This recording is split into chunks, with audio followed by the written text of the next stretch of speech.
अस्सलामुअलैकुम ख़वातीन व हज़रात, मैं हूं मखदूम शहाबुद्दीन और आप देख रहे हैं मेरा फेसबुक और यूट्यूब चैनल।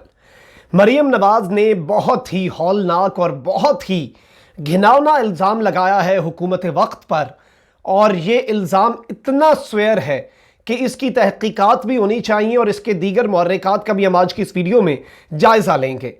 मरियम नवाज़ ने कहा है कि जब वो तहवील में थीं, जब वो अंदर थीं, जब उन्हें गिरफ्तार किया गया था, तब उनके वॉशरूम तक में, उनके टॉयलेट तक में कैमरे लगाए गए थे। ये एक बड़ा अहम और संगीन इल्ज़ाम है। इस इल्ज़ाम का भी हम जायज़ा लेंगे। साथ ही साथ आपको आज की इस वीडियो में यह भी बताएंगे कि मरियम नवाज़ ने इसके अलावा क्या क्या इल्ज़ाम लगाए हैं और ये इल्ज़ाम वज़ीर आज़म पाकिस्तान के किस बयान के रद्द अमल में लगाया गया है। और इस पूरी सूरत हाल के अलावा खातून है मरियम नवाज़, तो ख़वातीन के साथ पाकिस्तान की सियासत में क्या होता रहा है और क्या सूरत हाल रही है, वो भी हम आपके सामने आज की इस वीडियो में रखेंगे और डिस्कस करेंगे। लेकिन उससे पहले अगर अभी तक आपने चैनल को सब्सक्राइब नहीं किया तो सब्सक्राइब कर लें और घंटी के निशान को दबा दें ताकि आने वाली तमाम तर वीडियोज़ आप तक पहुँचती रहें और इसी तरह मुकम्मल ईमानदारी के साथ हक़ाइक़ पर मबनी मुस्तनद ख़बरें आप तक हम पहुँचाते रहें। ख़वातीन व हज़रात, मरियम नवाज़ ने ये जो इल्ज़ाम लगाया है, ये इमरान खान ने कुछ दिन पहले, आपको याद होगा, एक बयान दिया था और इमरान खान ने ये कहा था कि मरियम नवाज़ को हम इसलिए गिरफ्तार नहीं कर रहे, मरियम नवाज़ को इसलिए खुली छूट दी हुई है, मरियम नवाज़ को इसलिए ज़मानत पे रखा हुआ है, मरियम नवाज़ को इसलिए आज़ाद छोड़ा हुआ है क्योंकि मरियम नवाज़ खातून हैं, हम खातून की इज्जत करते हैं। ये कहना था वज़ीर आज़म का।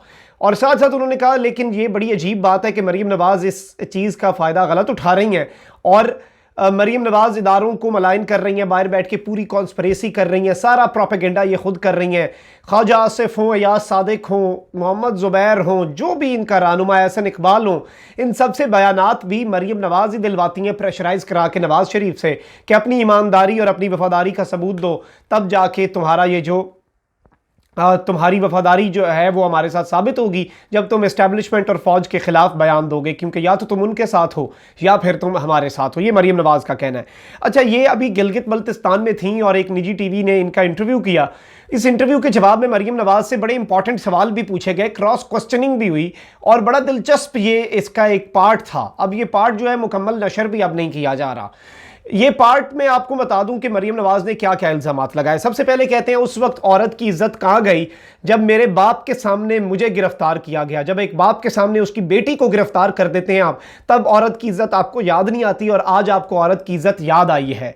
चले, मरियम नवाज़ ने एक सियासी बात कर दी।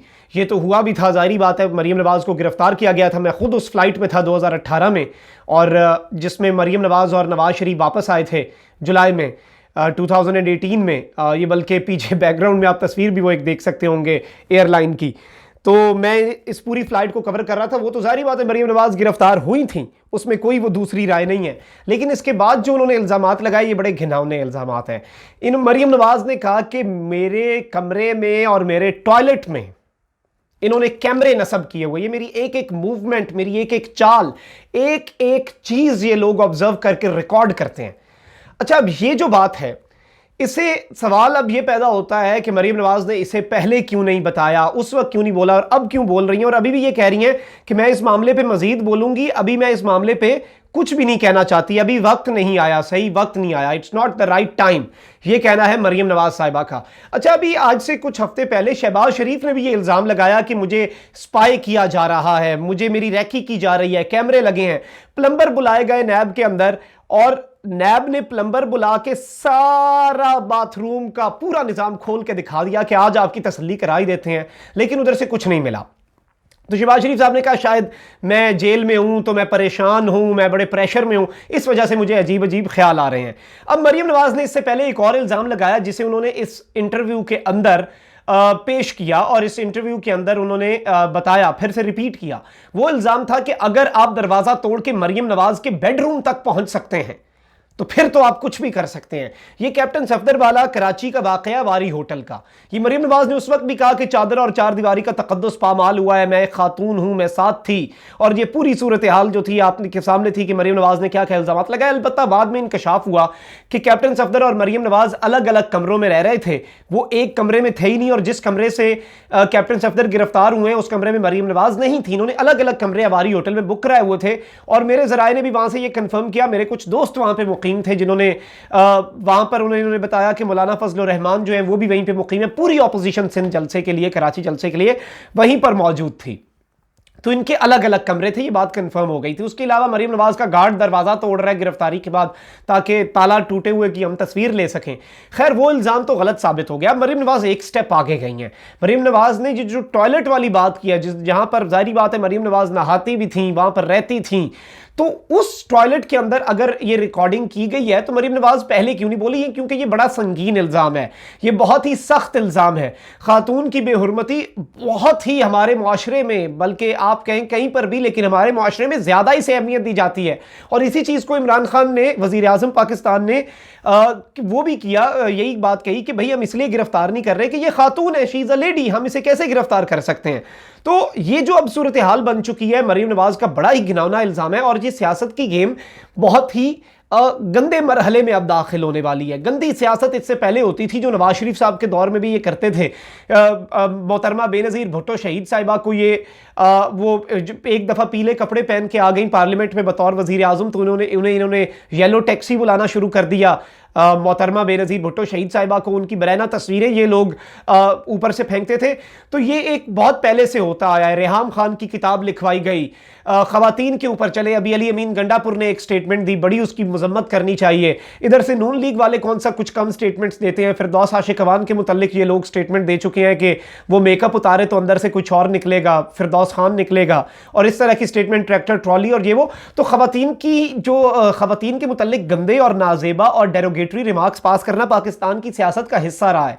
लेकिन मैं समझता हूं कि ये तहकीकात, अब हुकूमत के ऊपर बहुत ज्यादा प्रेशर भी है इस पे कि इस चीज को वाजे किया जाए। मरीम नवाज या तो फिर अपने जो इल्जामात मरीम नवाज ने लगाए हैं उन्हें साबित कर दें, अगर तो वो उन्हें प्रूव नहीं कर सकती, मरीम नवाज अपने लगाए गए इल्जामात को साबित नहीं कर सकती, फिर उनके खिलाफ कार्रवाई हो। क्योंकि ये वुमन कार्ड खेलना जो है ये भी कभी कभी बड़ा काम खराब कर देता है, ये खवातीन के कॉज को खराब करता है। खवातीन की जो मूवमेंट है एक, कि उनके साथ असल में जिधर कहीं उनका इस्तेहसाल हो रहा है, तो इस तरह के इल्जामात उसे भी नुकसान पहुंचाते हैं। तो जो पार्टी सच्ची है, जो झूठी है, उसका तयन जरूर होना चाहिए। और मरीम नवाज ने से भी ये सवाल होना चाहिए कि उन्होंने अभी भी इस इंटरव्यू में जब कहा कि आप अभी आए और बोले, इस पे ज्यादा बात करें, डिटेल्स बताएं, कहती नहीं अभी सही वक्त नहीं आया। तो सही वक्त कब आएगा? आपके साथ एक जुल्म हुआ, आपके साथ अगर ज्यादती हुई तो आप फौरी बोलें। आपने इसे एक पत्ते के तौर पे गिलगित बल्तिस्तान के इलेक्शन में पहले पत्ते के तौर पे फेंका, और अभी आप सही वक्त का इस्तेमाल कर रही हैं कि जब कोई पॉलिटिकल पॉइंट स्कोरिंग, ऐसे मामलात पॉलिटिकल पॉइंट स्कोरिंग के लिए नहीं इस्तेमाल होते, ऐसे मामलात में आपको एक्शन फौरी लेना पड़ता है और लेना चाहिए। और अब हुकूमत को भी चाहिए कि इसके ऊपर एक्शन ले और इसकी तहकीकात होनी चाहिए। इसी के साथ मखदूम साहब को इजाजत दीजिए। अपना बहुत ख्याल रखिएगा, अपने इर्द गिर्द लोगों का भी बहुत ख्याल रखिएगा, और अल्लाह ताला की ये नेमत पाकिस्तान है, इसका भी आपने बहुत ज्यादा ख्याल रखना है। अल्लाह निगहबान। पाकिस्तान जिंदाबाद।